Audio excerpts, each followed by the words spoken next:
Hey, everybody. Welcome back to the Leading on the Frontlines podcast. I'm your host, Dan Hornacek, and today we're going to go over something very near and dear to my heart. I'm going to jump right into it. Let me back up. If you haven't yet, please subscribe to the podcast, rate and review it. That'd be outstanding.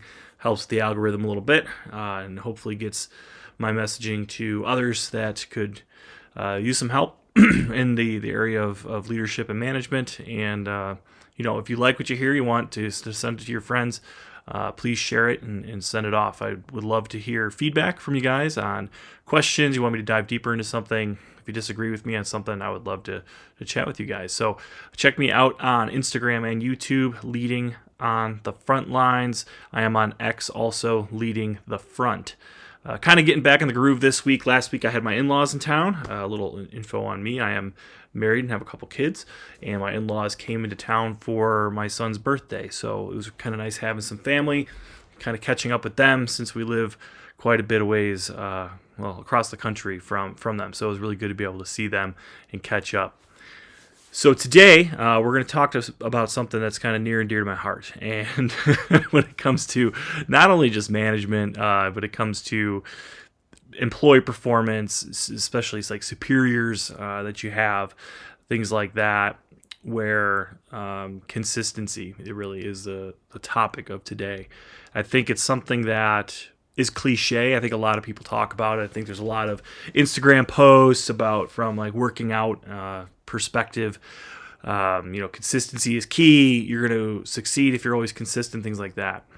It's not wrong. I used to be, a little history on me, I was a competing bodybuilder for about 4 years where, I was in the gym 6-7 days a week, for hours at a time, obviously eating 8 to 10 meals a day, just trying to grow muscle mass and doing posing practice. I was the guy that sprayed myself brown and wore, the sparkly stage things and did all that stuff. And so the term consistency within bodybuilding is a big deal. And, that being the case, I completely understand how it can almost be motivating in a way when you talk about consistency. But I think in the grand scheme of not only just leadership and work and things like that, but life as a whole, I think consistency is a very important thing. But today we're gonna really focus on more so how you can be consistent as not even just a leader, just a peer, or just an employee in general. It's going to have the overtones, obviously, of leadership and management, but I think this could be utilized kind of anywhere in your life, really. So just something to chat about. I really, really enjoy this topic. So first thing that I don't think a lot of people realize, and this is going to kind of fall back on that cliche stuff, consistency is almost a superpower, really. Hashtag, right? Consistency is a superpower. I don't think a lot of people will look at it that way, but it's kind of one of those things where we live in a society where we want instant gratification all the time. We want results now because I implemented this thing and it's supposed to work because I did all this back end work and now, boom, it should just happen, right? But to anybody that's put new processes in place or any processes in place, it's pretty obvious that isn't the case. That very rarely happens.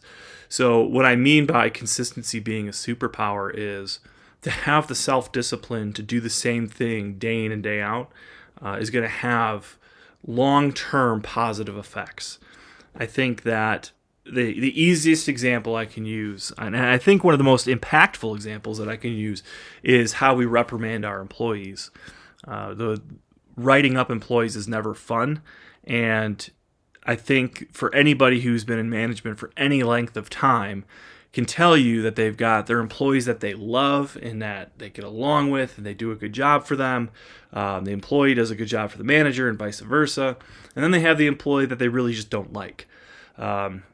Maybe not something popular to say, but I'll be the first one to say it if no one else has. I've had employees that I just cannot stand.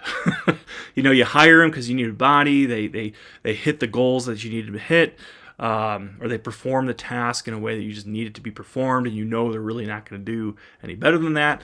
And that's just a fact of life. I think anybody that challenges me on that, I feel free, because if you've only had employees that you like, I mean, good for you. You've been really, really lucky. But as far as getting back to consistency, because this has happened to me, right? You've got this employee that's outstanding, right? And they show up late to work, or they a couple times in a row, maybe they call out unexcused absence. Maybe they don't show up to work at all. No call, no shows. Maybe they get an attitude with you. Maybe they get an attitude with other employees, right? The list goes on and on as far as things that they could be doing that might fall within the negative realm, in which you might have to have some type of documented reprimand for them. So you have this conversation with them, but did you actually have that reprimand in place? Did you write them up, basically, right? And you know, every company's different. Every business is different on whether or not they have like an actual, either some companies don't even have a handbook, right? Which is atrocious, but you know, whatever needs to be done, was it done? You know, and this kind of falls into the realm of like playing favorites and conflict of interest and stuff. We're not going to dive deep into that, because I mean, we could talk forever on that, and those are good points for other podcasts, things like that. But we're not going to get into that today. Specifically, what we're going to talk about, again, to kind of bring it back. So you have this good employee, they break the rules essentially. Are you going to treat them the same way you're going to treat another employee that you don't like? It's a difficult thing, but if you're going to write up the employee that you don't like or that screws up a lot, but not write up the employee that does a good job all the time, you failed. You failed as a leader, period. You've lost integrity, right? Because you're not holding people to the same standards as the rest of them. Now, the argument can be made that some of the other employees don't deserve to be held to the other standards, and I would say that's a bunch of crap. You know, it's our job as leaders to take those people who might be falling behind or don't do as good of a job. It's our fault if they're not doing a good job. And if they're that 5% of people that just aren't going to do a good job, then you should fire them, regardless of what the situation is. Just like going back to episode 2, it's all on you. It's your fault for someone not doing a good job or someone doing an excellent job, right? So if we're talking about consistency as a superpower, right, and we're talking about creating, right, the goal of leadership outside of the standard, you know, hit your goals and do a good job. But if we're talking about building a culture or destroying a culture, consistency is the thing that's going to do it, right? Because you can be the best manager in the world, right? You can sit there and have great one-on-ones. You can have these really good conversations and know all of your employees, good or bad.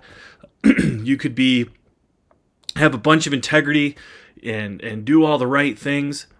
But regarding a culture within the work environment, if you're serving others differently, meaning that you're putting some on a pedestal, some are maybe just down in the trenches and you don't care about it, and you treat those people differently, that's going to really kill the culture.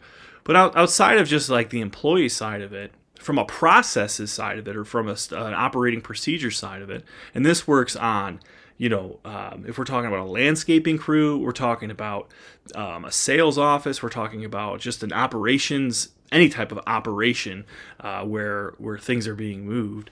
But if these things are happening and the SOP changes constantly, right? Or if people are being graded in a certain way for something, and that is changed, you know, every single time that, you know, I'll give a great example. So if people are being graded on a certain item, regardless of what it is, right? It could be accuracy on reporting. It could be, for sales, it could be KPI reporting. It could be how your percentage for closing. For operations, it could be throughput and productivity.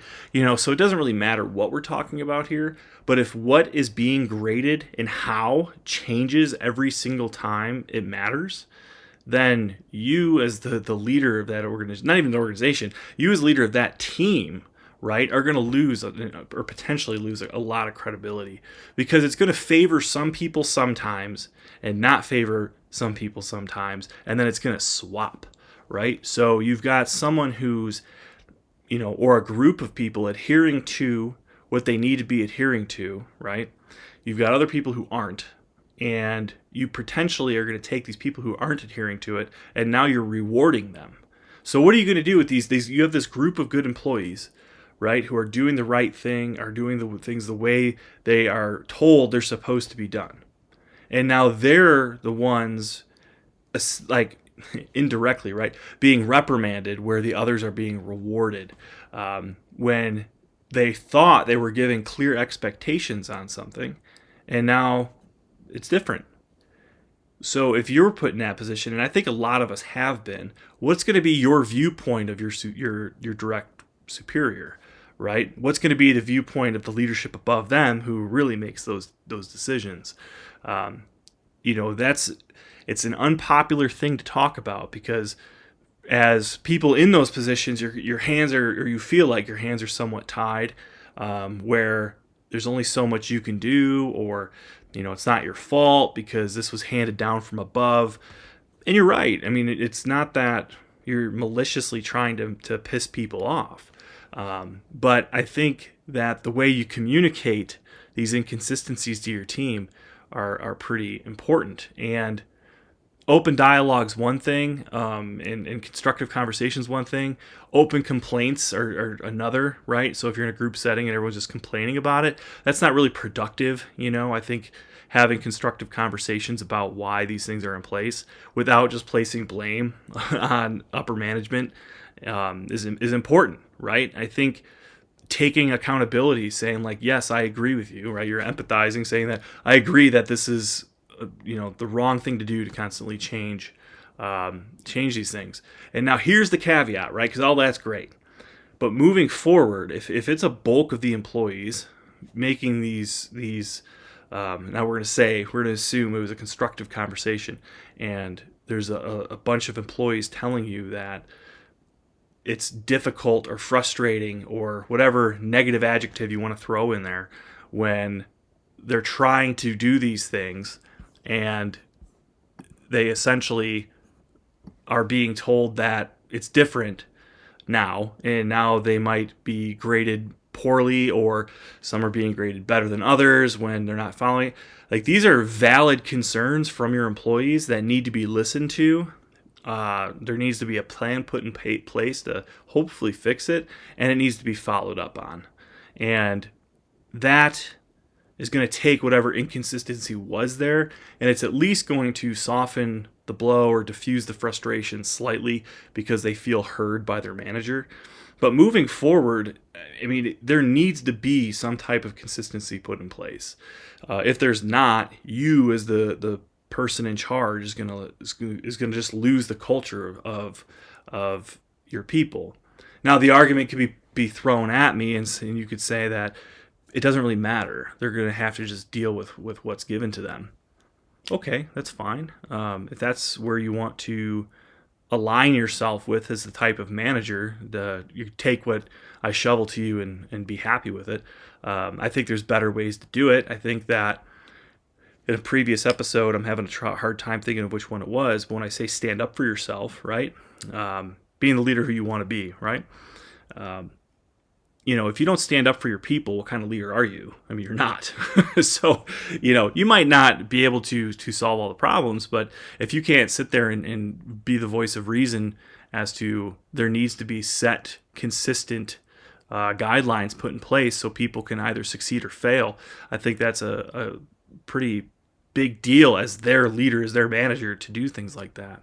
But the other side of it too, outside of that is, I mean, you're their biggest at bat. I mean, you're the one that has that voice. So if you're not willing to do those things, I mean, that says a lot about you as a manager. So I think to circle back on all of this, consistency is a superpower. And why is it a superpower? Because it's going to either increase or decrease, right, the positive culture within the work environment that you are creating for your people. And I really like that. I think consistency is a superpower. And so to kind of just recap this really fast, I'll kind of breeze through some of this. If you're dealing with reprimanding employees, if you're dealing with standard operating procedures on how to do things, who to talk to, and like the hierarchy of getting things done, if processes change, how that's communicated, how expectations are communicated. If all these things are being done differently every single time, and there's not a consistent kind of standard that is being followed each time, and it's not being communicated effectively to your team, that's going to kill your culture, and it's going to ruin you as a manager. I'll just say it. I mean, it really is, because you're going to lose respect from a lot of your team. And if you don't think that's important, then you should not be a manager. So that's just kind of my little editorial on that. And so again, I think that we can all kind of take a lesson from the cliche.